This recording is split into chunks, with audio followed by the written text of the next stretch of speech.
This is the first screenshot video for weeks 9 to 10 in the introductory course, spring 2021. For those of you who were at ECC last school year, what that would have been, 2019 to 2020, in the past week we observed the year anniversary of not being in class. I certainly hope that by September of this year we will have the opportunity to be in class. It's kind of weird having a generation of students that I really never have had a chance to do much interaction with in a classroom setting. But those of you in this course, hopefully you haven't taken all of my courses yet, and I would look forward to seeing you next September. So we've talked in the first part of the course about the legal profession and paralegals. In the second part of the course, which we just finished, we talked about sources of the law. We focused on judicial authority and judicial decision-making in some detail. And now we're going to be taking a turn, and we're looking at an area of the law called torts. And coupled with torts, which will be our next 2-week view, we'll be taking a look at liability insurance. And in that context, we'll also be taking a look at some typical events in a personal injury case. But for this 2 weeks, we're going to speak generally about torts, but then we'll focus on negligence, or if you will, the tort of negligence, and spend a little bit of time on other torts. But we could start with this observation: what is a tort? And we could make the basic statement that it's a civil wrong as opposed to a criminal offense that is independent of a claim based on breach of contract. So we would know then a tort is not a crime. A tort is not based on breach of contract. And as I point out, there was a dilemma faced, I think it's in any legal system, and that is we have conduct that has harmed someone or their property or some protected interest. And how do we provide legal rules to determine when there should be redress for the harm that's caused? If you and I are in a contractual relationship, well, we've made promises to each other, and if we don't honor the promises, we could say that we have been in breach of the contract, and if that has caused damages to the other party, we can be held responsible. But when we're outside breach of contract, we're really looking at a situation where someone has been hurt or someone's property has been damaged, and the question arises, well, what is the rule to determine whether or not there should be compensation? And what we're going to see is that tort law seeks to answer that, and then I think the tort of negligence seems to answer it most of all.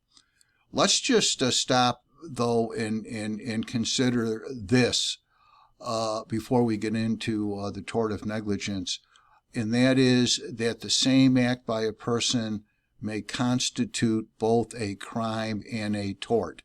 So if a person today, I'm just looking outside, it's a beautiful Sunday, so somebody was outside drinking too much and got in their car and got into a very bad accident and seriously injured someone, or someone was, heaven forbid, killed, clearly the state would charge that person with a crime, but that person's conduct would also create a right of recovery under the civil law for the harm that was caused.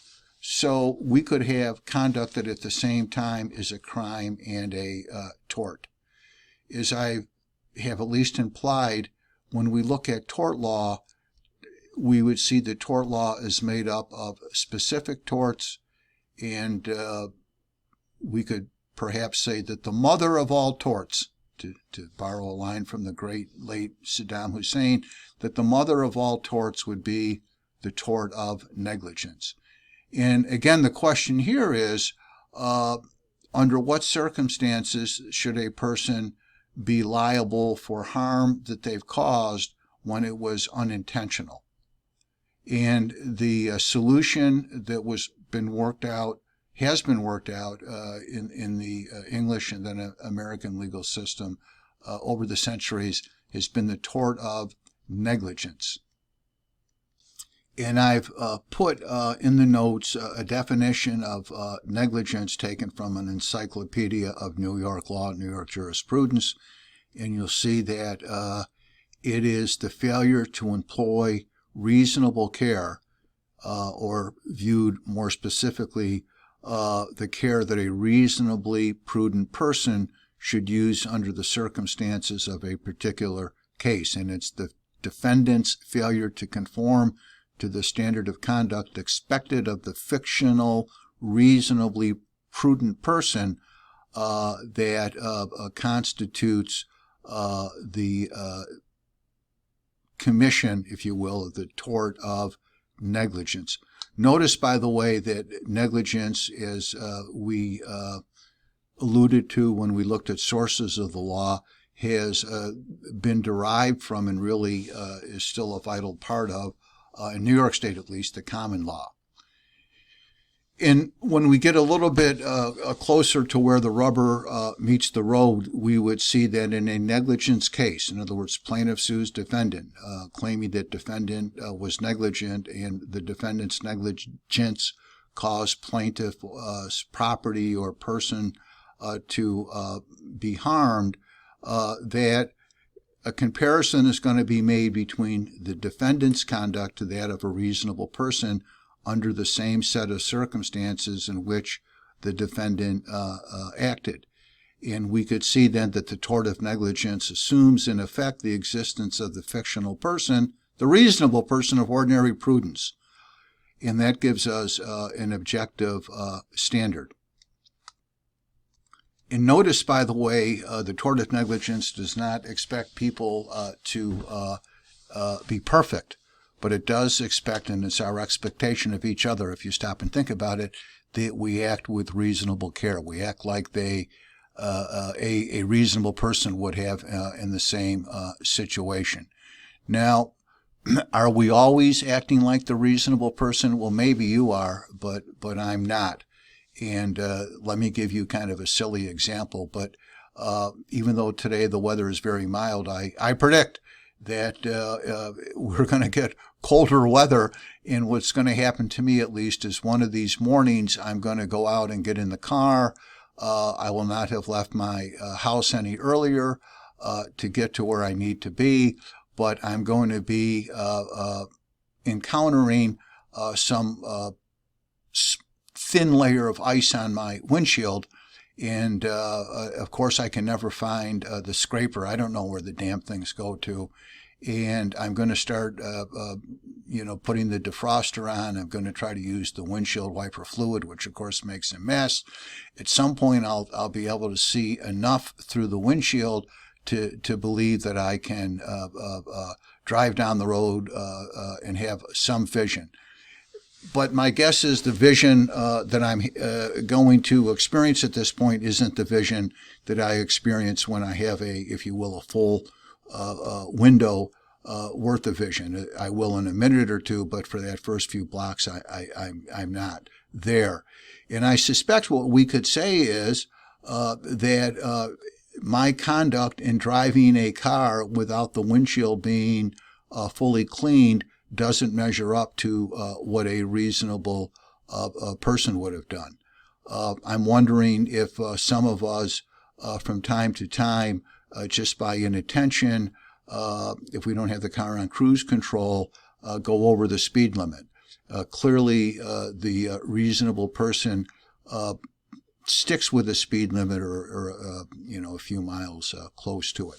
So we may not all be sinners, but I'm going to suggest that from time to time we don't act like the reasonable person. And the point is, when we are not acting like the reasonable person And if our conduct at that point causes harm to someone or someone's property, then we're looking at possible liability for negligence, which is why, as we'll see when we talk about liability insurance, the law requires that we have it, at least for our cars, and most banks require that people have it for property that the bank has loaned the money to buy. And if we're thinking about it, we would want to make certain that we have adequate insurance, perhaps even beyond what is required by the law. And in part, that just recognizes that all of us are capable of causing significant harm to somebody unintentionally. Okay, so that gives us a sense then of what negligence is, but I wanted to point out that we can have, and here it is, I had to dig out the paragraph, if a negligence claim is made against a defendant with special training or experience in a trade or profession, a doctor, a lawyer, an architect, and the claim is that the defendant was negligent, the architect, the lawyer, the doctor, while engaged in that trade or profession, then our fictional reasonable person is a reasonable person engaged in that trade or profession. So if a lawyer is a defendant in a lawsuit based on the claim that the lawyering that the lawyer did was negligent, that lawyer's conduct will be measured against the conduct of a reasonable person who was practicing law. And as I point out, and this is practically very significant, this would require the person who is bringing the claim, to stick with our example, against a lawyer, to produce an expert witness to demonstrate what the relevant standards of care are in the trade or profession. And just a short story to illustrate this. Years ago, a friend of mine who's a lawyer called me from another part of New York State, a more rural area, and asked me to give him the name and number of a plaintiff's cardiologist if I knew one. And really what he wanted was to obtain the identity of a physician / cardiologist who would be willing to look at treatment that my friend's client had received to see if that treatment measured up to the reasonable standard of care for a cardiologist. I might add, I didn't know of the identity of one, but I walked down the hall, and this is back in the pre-digital age, and a lawyer in the office I was hanging out with back then had on his Rolodex, of all things, the name of a plaintiff's cardiologist. Okay, so I'm going to end this recording. In our next recording, we'll talk about some defenses in a negligence case and other torts.